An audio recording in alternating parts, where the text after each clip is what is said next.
Hi.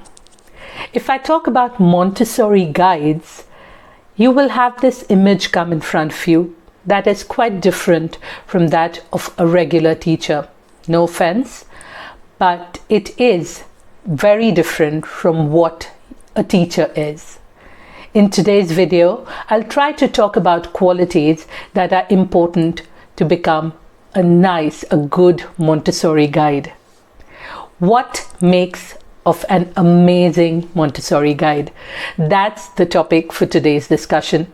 I've tried to zero down 15 qualities, and these are over and above the training, of course, that you take.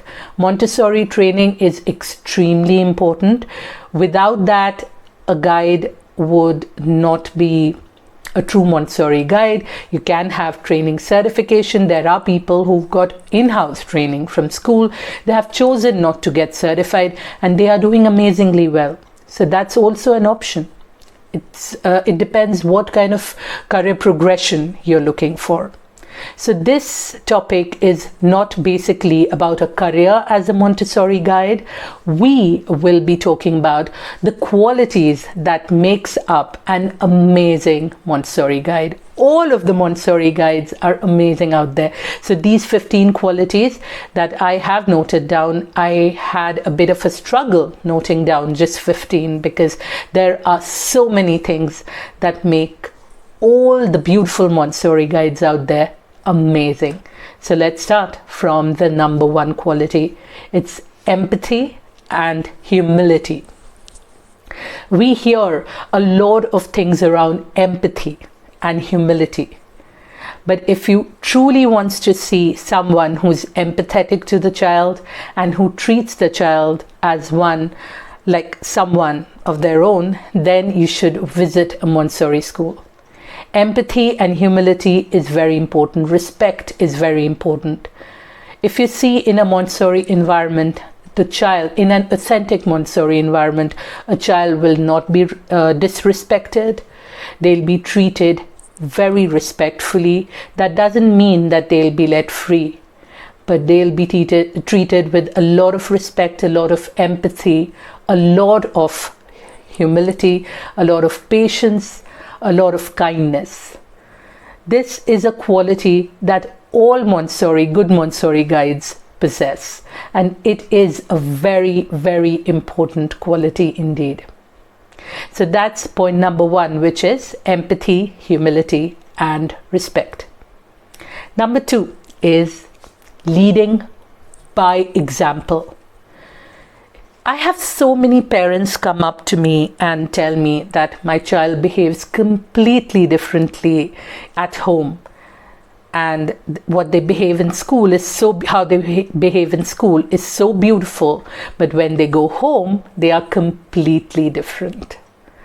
I understand that. The home environment is completely different. There are different people at home, especially our younger children have that thing when they behave differently in school and at home.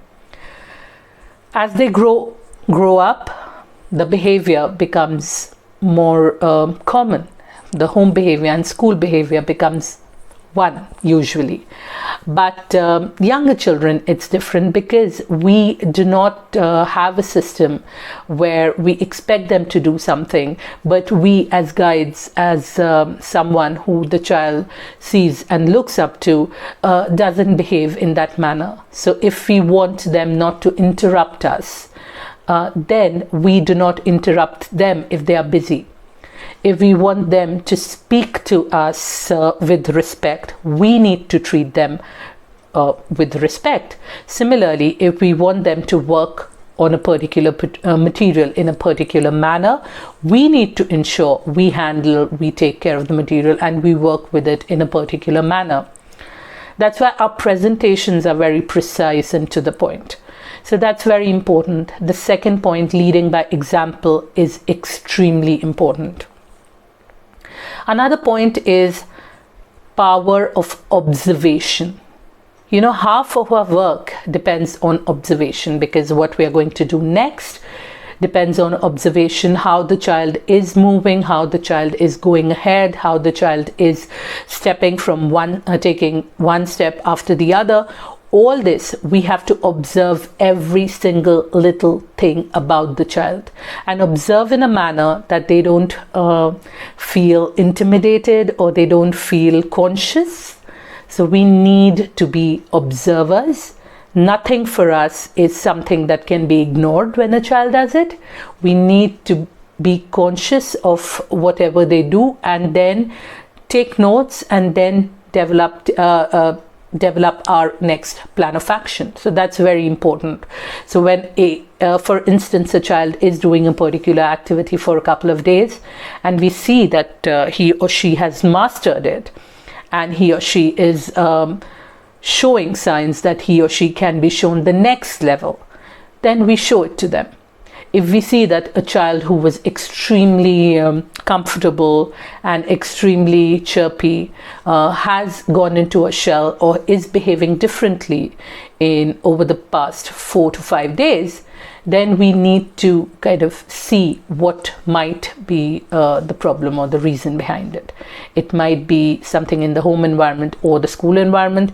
If we don't find a reason in the school environment, we discuss it with the parents as well. So observation for our work, for lesson development, for the complete growth of the child, for us to work with the child, observation and then following it up and taking notes is extremely important. So we've talked about empathy and humility. We've talked about leading with example. We talk about the power of observation. Another thing, what we have is called a link. Sorry for this. So yes, a link. So there are Montessori materials, and there is your child. So you need to form a beautiful link between the material, the environment, and the child. And once they are connected, you step back.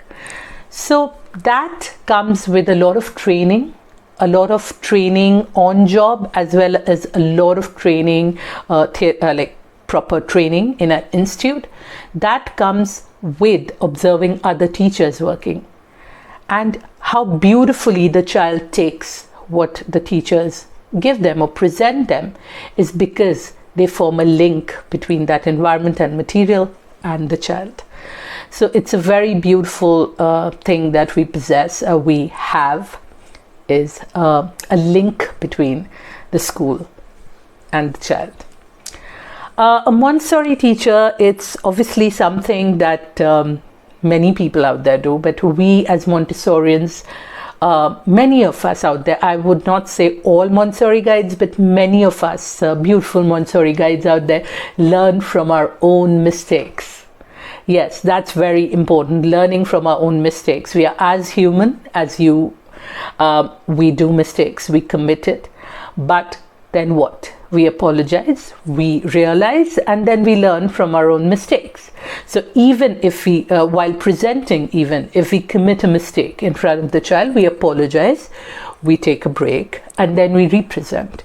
That's a very normal thing to do, and then we learn from that. So it's a mistake which becomes a lesson. That's very important for a Montessori guide.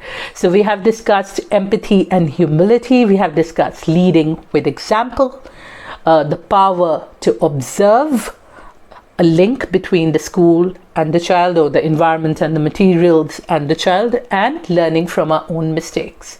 Point number 6 is a Montessori teacher is always a learner at heart and loves discoveries. You know, since the pandemic happened, I'm missing that, not the learning bit, because I'm still upskilling and upgrading myself. I'm looking at things, talking to teachers, trying to upscale myself as a guide, and trying to learn as much as possible during this lockdown, during this pandemic. That's one point. Another point is we love discoveries. So when we realize something about a child or about a material or something, we have those aha moments, and that is again a sign of an amazing Montessori guide. Another thing we love is while observing, when we see a child doing something differently and something unique and something we never thought about, but they thought about, and which is really smart, we have these aha moments again. So that's another discovery. If you were aware or are aware, Maria Montessori had a very scientific bent of mind. That's why the entire methodology is extremely scientific. Maybe because of her blessings, we have all the amazing Montessori guides out there have this within themselves. They just love discoveries, and they just are amazed, and they're learners for life. So that's point number 6. Point number 7 is we never miss an opportunity to get trained. Even during the pandemic, I am grateful there are so many online avenues where we meet like-minded people, we discuss things, and we train on various topics which are around Montessori, and even general topics which might upskill or upgrade ourselves. That's very important. And all the beautiful Montessori guides are out there. Most of us love doing that, right? That's point number 7. Point number 8 is encourage creativity, curiosity, independence, and self-reliance. So we'll talk about all these 4 points or parameters, all these 4 parameters one by one. First is creativity. So if a child, without harming a material, I'm just giving you one instance. If a child, without harming a material, is working with it in a newer, more creative manner, we have no rights to stop them. We just need to step back and be amazed. So we encourage creativity. That was one of the examples that I gave. Curiosity. We never, if they have a question and they take a permission, or they see us alone, they don't usually need to take permission. But when they see we're not busy and they come up and ask, we encourage that. We don't tell them, no, you can't ask question, or this is disrespectful, which it is not. So it's very important to be curious. We, as Montessori guides, are extremely curious by nature, and we try to instill this in our children as well. Yes, our children. One thing that I always tell my children in IELTS is, like, when you have a question in your little minds, please make sure you ask. Make sure the other person is free and they are available, but ask those questions. No question is stupid enough, because till the time they have doubts in their heads, they need that to be cleared. And once they're cleared, that means learning is happening. So that's why curiosity is extremely important. So after creativity, curiosity, independence, of course. Independence is so important. We know that a child is capable of doing a lot on their own, and we completely trust them. So I would not obviously give as much independence to a 2-year-old as I would to a 6, but age-appropriate independence, and ensuring that they get an opportunity to work on that on their own. And if they have that opportunity, if we believe in them, then they will learn amazingly, they'll grow amazingly, and they'll be amazing. So that independence is extremely crucial. For instance, if they have worked, they have to wind up. That's a very basic Montessori rule. If they have spilled something, they need to clean it up.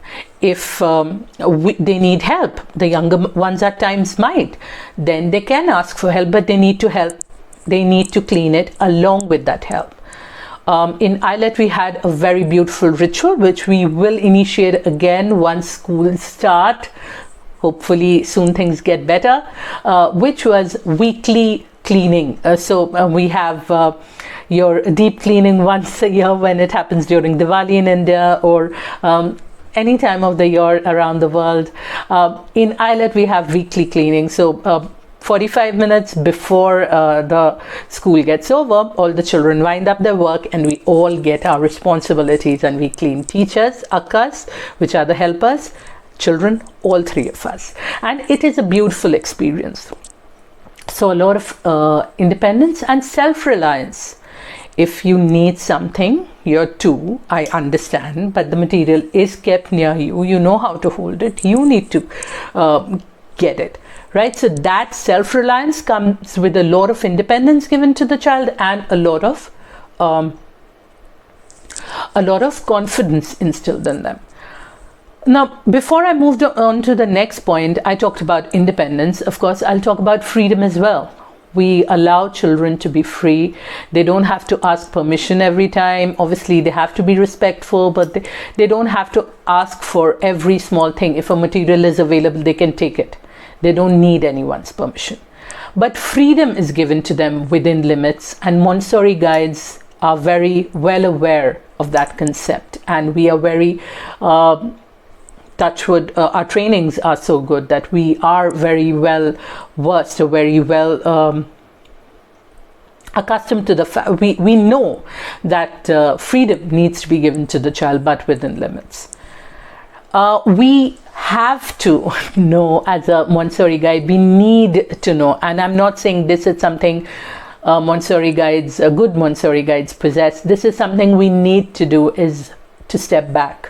We need to ensure that the child, if he or she is absolutely capable of doing something, then we need to step back. We need to take a break. Even if when they're making a mistake, if we know, if we are seeing that they're trying to work around it, we need to take a break and step back. It is considered disrespectful to stop the child and take away the material from them till the time they are harming the material or themselves. So we exactly know when to step back. Sorry. Another thing is building relationships with the child. Since I have not worked in a regular school environment, I've worked in a regular environment with children, but not in a play school. I wouldn't like to comment on the fact that how teachers are connected with the children there. But in a Montessori environment, teachers and children share a very close relationship, because we know each one of them and we appreciate each one of them and we encourage each one of them being themselves, right? So for instance, our morning meetings, which happen on Zoom these days, they all end with I love you, we miss you, and it goes, the exchange happened both ways. And I know, and most of the good Montessori guides will know how to talk to the child, what to talk about to them about. And we don't always talk about academia or lessons. That's a very, that's a part of our job when we give presentations and all. But we also discuss a lot of things with them, which builds that relationship. There have been instances when children have, especially my older ones, M3s, who have come up to us and to me and told me about things they haven't shared with their parents, and then I ask them if I can share it with the parents. Obviously, if there is something that needs to be shared with the parents, I do.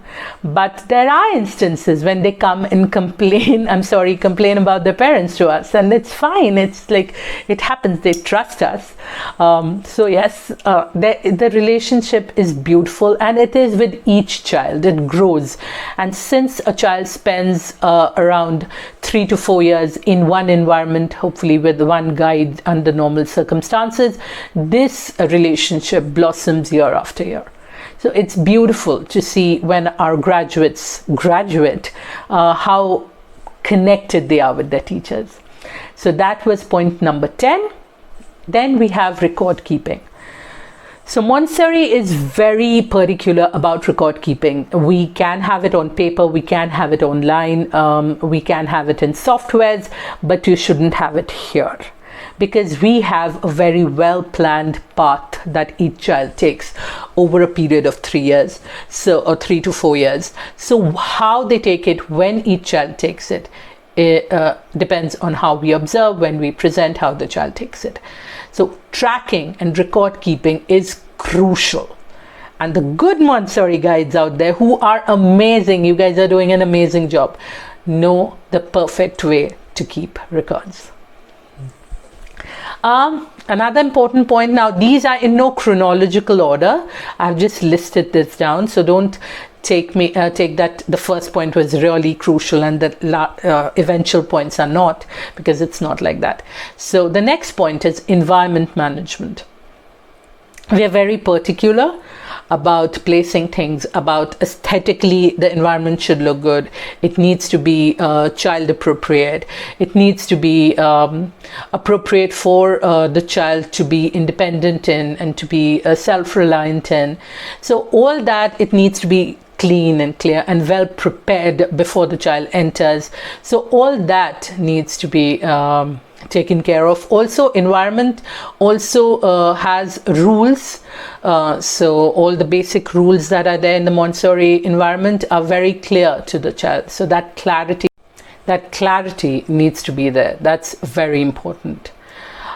So preparedness, state of preparedness, when the child enters the environment, you need to be prepared. Not just the environment, everything needs to be as it should be, ready for the child. So like we welcome guests, the child is a guest who comes home every single day and works in the environment, and we need to prepare ourselves as well. We have a lot of preparation we do for presentations that are planned. We plan and then we prepare ourselves. There's a lot of preparation that goes before the child comes in contact with us that day. There is a lot of preparation that goes during that time, just before the presentation. So all that needs to be done, and a good Montessori guide takes care of that. So the 14th point, is passion. Talk to a Montessori guide about Dr. Maria Montessori and you will see what I'm talking about. Their faces will be bright and clear, and the way they will talk about her and about helping the children and about working with the children and about following the child will show you the kind of passion they have, the kind of love they have for the work they do. So that's why, maybe that is the reason why we're doing what we're doing, because we genuinely love working with children and genuinely love working on the methodology. That's my last point. Trusting the method, completely trusting the method. I'll tell you the details about this point. Sorry, I'm going like so many times, but I don't have a ready script. I never do. I usually talk. I have points and I talk on those points because then the flow is more natural. So the last point is trusting the method. It is a methodology with a capital M. It is not something which is just run of the mill.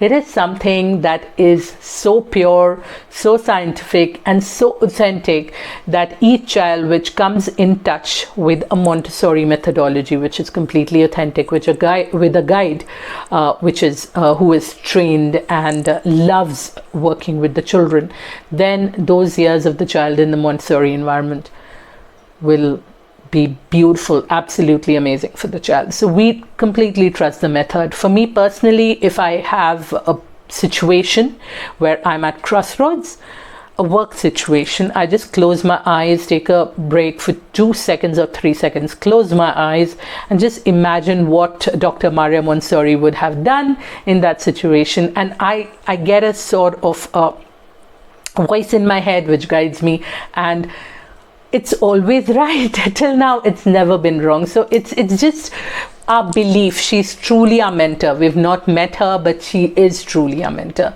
So those were the 15 points that I wanted to highlight on. There are many more, but these 15 are the topmost according to me. And if you think there are any more points, please let me know. So I'll recap once before I say bye. It's quite a long video. So we have empathy and humility. Number 2, we have a leading with example. Number 3, power of observation. Number 4, link between the environment and the child, between the material and the child. Number 5, they are learners. They learn from their own mistakes. Number 6, they are learners at heart and they love discoveries, whether those discoveries are made by the child or by themselves. Number 7, they never missed an opportunity to get trained. Never. Number 8, they encourage creativity, curiosity, independence, and self-reliance. Number 9 is they know when to step back. Number 10, they build relationships with each and every child in the environment. Number 11 is record keeping and the importance of it. Number 12 is environment management. Number 13 is state of preparedness. Number 14 is passion. And number 15 is trust in the method. That's it from me now. Thank you so much for watching the whole video. I hope you did. And if you liked what you saw, hit the bell button and share the video and share all the love with us. And thanks for joining us on M for Montessori. Do check out on Facebook and Instagram. We are in the same name, M for Montessori. Thank you so much. Have a great day ahead. Here's hoping you have good health and lots of happiness always, right? Thank you so much. All the best and lots of love. Thanks.